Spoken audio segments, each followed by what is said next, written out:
Hello, today is Wednesday, October 22nd, and some of the highlights of your forecast are that we are no longer going to see a sunset after 7 p.m. until next spring. We have a frost advisory for most of our counties tomorrow morning between 4 and 9 a.m.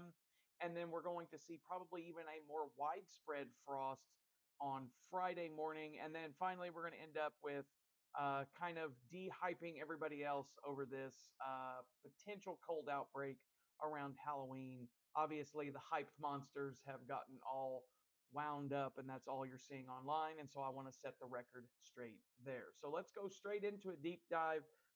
In terms of the temperature, we're looking at the high resolution model. These will be the temperatures as we head through the morning and daytime hours today. You can see we're just going to be in the mid 50s across the area. But as we head into the overnight hours, you're going to see where these temperatures are going to begin cooling off. And let me change this actually back to a 48 hour. If we come back into tonight here, we can see the temperatures dropping down into the 30s. I actually think it's going to get colder than this. I think we're going to be down right around the freezing mark.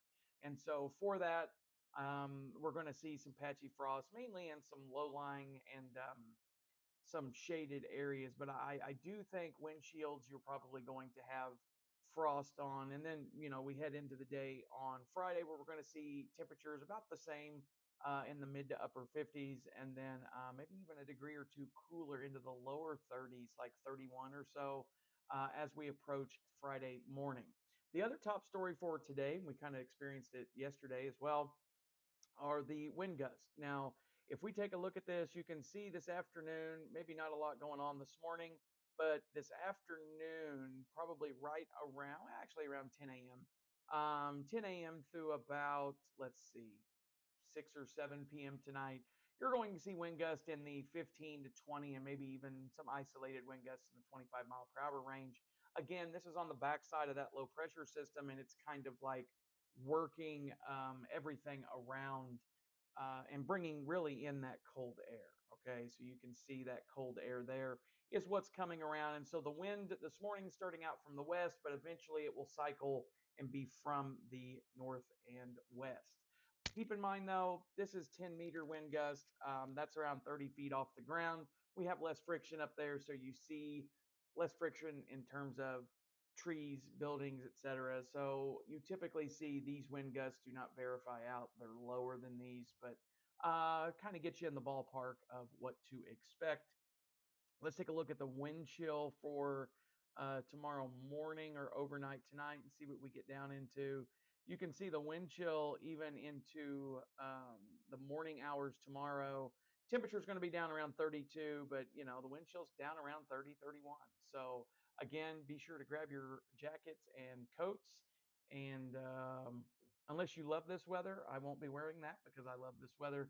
But the next couple of mornings will be cool. And again, if you have any sensitive plants or anything outside, you might want to take care of those or cover them up the next couple of nights. Now, I'm going to change some settings here, and I want to go out, and if there's one thing I'm learning that I cannot put up with, it would be these pretend meteorologists, and sadly, even some meteorologists that are hyping up an event that is literally 8 to 9 days away. And they know as well as they're telling you this. Well, I guess pretend meteorologists don't know, but meteorologists know that the weather's going to change. Like these computer models that put out these forecasts are going to change. Okay, for instance, we'll talk about it when we get to the 7 day forecast. We've had a change in the model runs for what's going to happen here this weekend in terms of precipitation.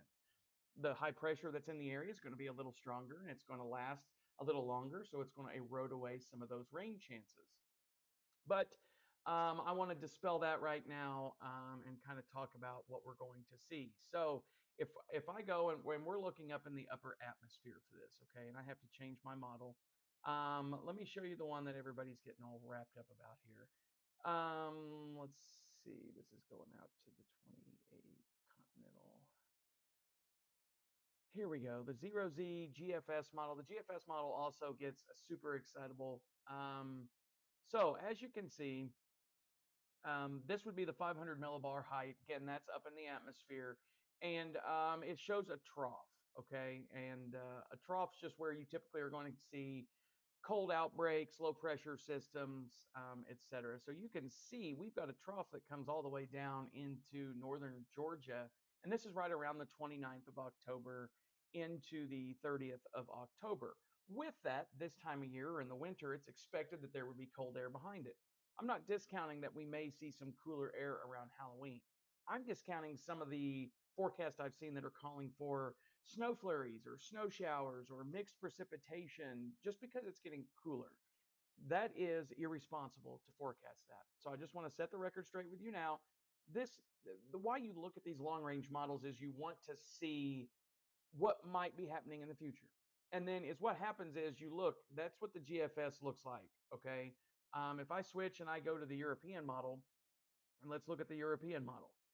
The European model around the 30th, it's got the same thing. Actually, the European model, which is typically um, a little more conservative forecast wise, has this trough all the way down near the Gulf. So obviously, is what that should tell somebody that is a responsible meteorologist that's not trying to freak people out or um, take part of clickbait practices to get more money, is that we could see a cold outbreak around Halloween.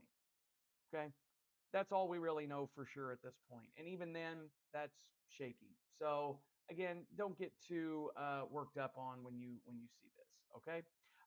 For us here though, locally, now that I'm off my soapbox, apologies for that. We're going to see sunny skies today. Down around 40 this morning. We're going to warm up only into the mid to upper 50s. We're going to see those sustained winds out of the west, 8 to 14 miles per hour. As we head into the evening hours, those will transition more out of the north and west.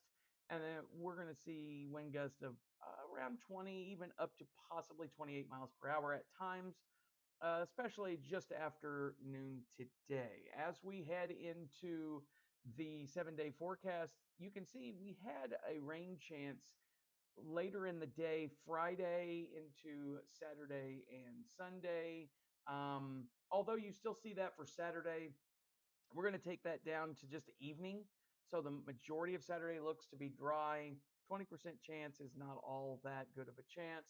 And then don't get too worked up about seeing the 30% chance of showers Sunday, Monday, and Tuesday.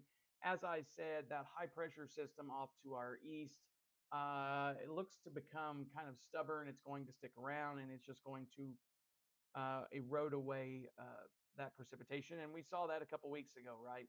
When we saw that precip over Iowa, Nebraska, and Kansas day after day after day, and that stubborn high pressure just stayed right over us. And so that's what I suspect that the models are hinting at for later this weekend. Otherwise, hope you enjoyed the forecast. Hope you enjoy a beautiful fall day of more falling leaves.